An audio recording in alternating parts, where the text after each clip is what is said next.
Welcome to the second episode of the Everyday Polymath podcast. I'm your host, Keith, the Everyday Polymath. You may be wondering exactly, who is the Everyday Polymath? Today, I'll discuss my background and how my unique experiences led me to developing this podcast to assist you in your journey to becoming an Everyday Polymath. I've always been a curious person that always dreams big and believes if you're willing to put the work in, you can do anything. Fortunately, my parents instilled in me a great work ethic and a freedom to explore. However, as a result, my resume looks like a train wreck. It looks a lot like a dream journal for a 10-year-old boy. But makes a lot of sense if you know my story and how one thing led to the next. I went to college originally to be a pilot. Wanted to fly for the airlines. Unfortunately, 9/11 caused me to have to take a break in the medical insurance field. Eventually, I got back to flying, working as a dispatcher for a fractional airline. Then, after being frustrated with not flying for a year, I decided to take out a big loan and began flying again. Along with that, an airline job opportunity appeared. Unfortunately, it wasn't quite what I expected.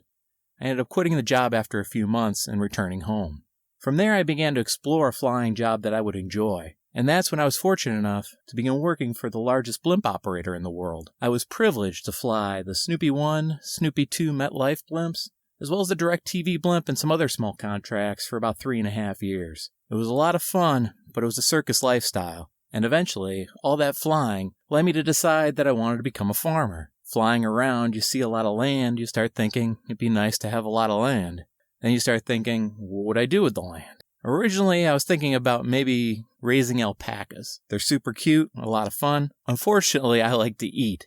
And those darn alpacas are too cute, and you can't eat them anyway, they're just good for the fleece. So I started to learn how to grow vegetables, and eventually, when the timing was right, moved back east and began to work on a farm as an apprentice. I did that for about a year, and then decided to move on and try and start my own farm. Unfortunately, where I live, it's very expensive to own land, so I quickly had to find a job just to pay the bills. That job in security eventually led me to a job in law enforcement later on. The security job was fun, but it wasn't really paying my bills, and I was fortunate enough to get an opportunity to start dealing cards at the casino. I was working during the day, went at night to school, and eventually after about 10 weeks, was able to start to become a card dealer, as well as roulette and Pai Gow poker. That was a lot of fun. I was working that at night, and eventually had an opportunity when I met a like-minded individual that had some land. I started to farm during the day and worked at the casino at night. I built up a small farm business over 3 years, started selling at farmers markets, sold to local restaurants, had a small CSA, until eventually there was a falling out with the landowner, as well as my partner in the business, and everything just kind of fell apart at once and came to an end. With that, I was forced to move on. However, those unfortunate events helped me to rebuild myself again, to become an entrepreneur and life coach, creating this website and podcast,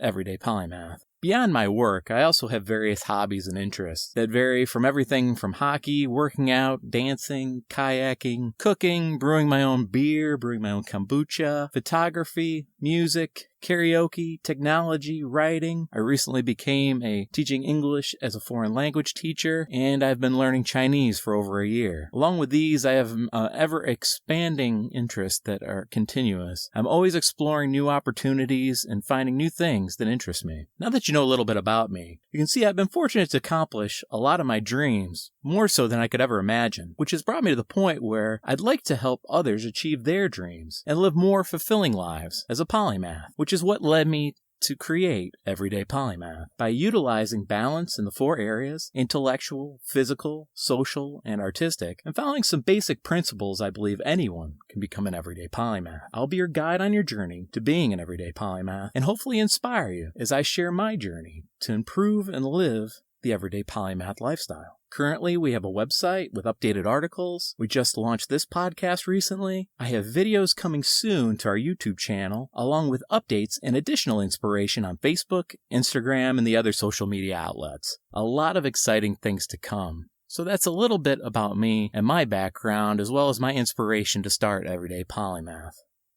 Just want to thank everyone listening and subscribing to the podcast. Also, thanks to everyone who's checking out the website, www.everydaypolymath.com, and following us on social media. Your support is what keeps me going. If you enjoy what we're doing, get the word out about Everyday Polymath by sharing the website or podcast with a friend. Be sure to subscribe to the podcast and like or follow us on social media for the latest updates. Thanks again for listening. I look forward to talking to you soon as I continue to guide you on your journey to becoming an Everyday Polymath.